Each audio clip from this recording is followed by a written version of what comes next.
So personally, for me and also from the interactions, it's been extremely enriching and it's been a great day. Only because it was surprising to see. I mean, we all know about the extreme heat events and how cooling is becoming more and more of a necessity now. I mean, some kind of thermal comfort is required for all kind of houses, the most vulnerable section of society as well as for businesses like data centers and so on. But the steps that Tamil Nadu as a state is taking, the State Planning Commission, look at it very holistically from an urban planning level, and then from an urban planning standpoint to seeing how can you look at more measures to essentially have more passive cooling elements, increasing the green cover, trees and so on and so forth, and looking at different types of roads, for example, to minimize the extent of heat within cities. And then their openness to look at new technologies and solutions like district cooling towards making sure that this cooling requirement can be met through something that is more environment friendly, far more energy efficient, and cost cheaper as well compared to what is there right now. I think it's quite promising to see that. I mean, that the state is actually taking the lead on many fronts, and Rahul can add in as well. But the State Planning Commission has a district cooling committee, and seeing the committee members on for the state, which has a good cross section of departments like Tanjore, SIPCOT, APICO, IIT Madras, and so on. Looking at this in a very comprehensive way was a good takeaway for me from this conversation. And we also kind of presented a report out here saying that this report can be made available. I think we'd like to see it.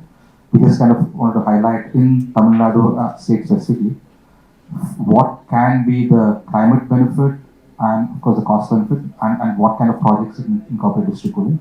So we looked at a whole lot of existing areas within Chennai and so on to say, like Taramani, for example, the location and so on, where currently district cooling has not been done. People have just been doing their own cooling in the way they have done individually.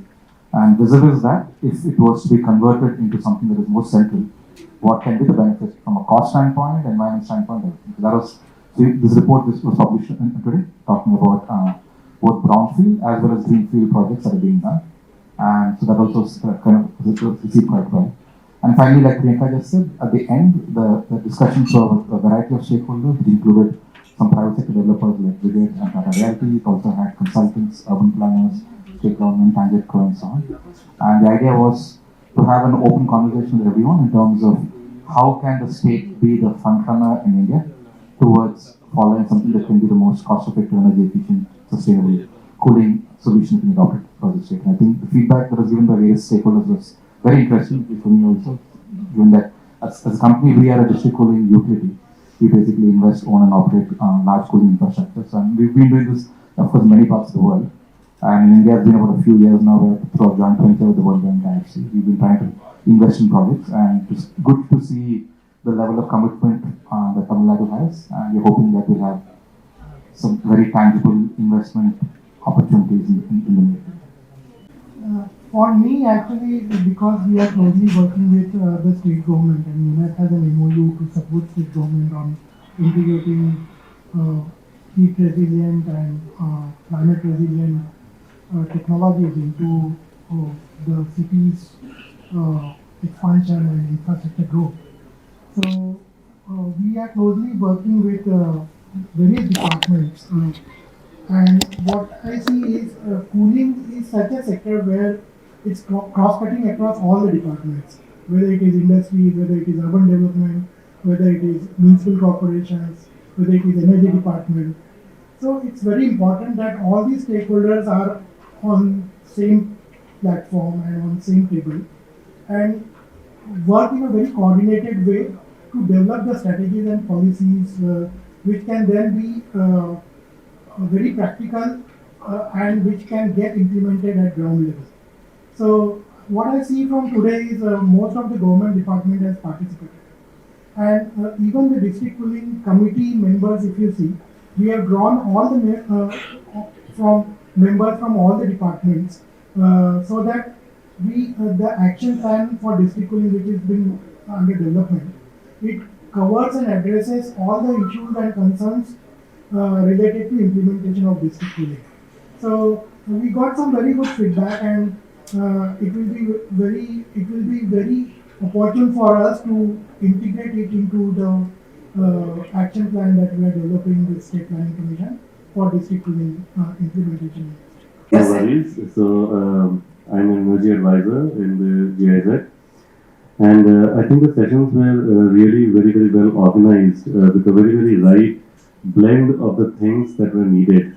From showcasing some of the things, for example, the report that came out, giving the potentials for the brownfield as well as the greenfield projects that we have in the state of Tamil Nadu, to also understanding the ground realities and the challenges that are being faced from all the ends, from the, for example, say the state planning commissions, from the government side, as well as from the developers and the technology providers side. So that came out very well. I think some of the suggestions could be readily implemented or at least taken forward. For example, they said that this also needs to be taken up with the regulatory commissions. And we are also trying to have some dialogues with the regulatory commissions for special tariffs for the DCS.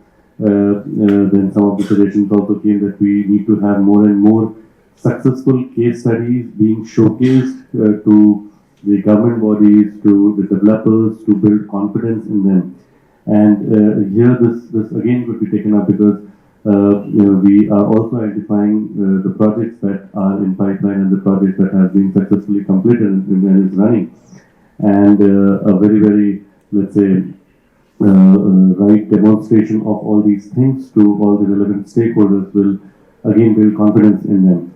So I think there are a lot of takeaways, and so where some maybe require a midterm or long-term planning, but some are there which could be readily taken up.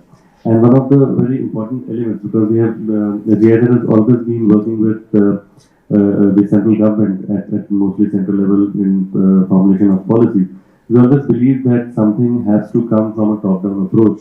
But here, I mean, we were proven wrong because we tried to have some conversation, some dialogues with MOA, which are still, let's say, at a very nascent stage. But Tamil Nadu, with their proactive approach, have shown that it is not that you always need a push from the center. If the state wants to do something, if the state is proactive enough and understand their own responsibilities, their own opportunities, and the benefits that are associated, they can themselves implement projects. So this is a very good key learning, which at least for me it is. Thank you.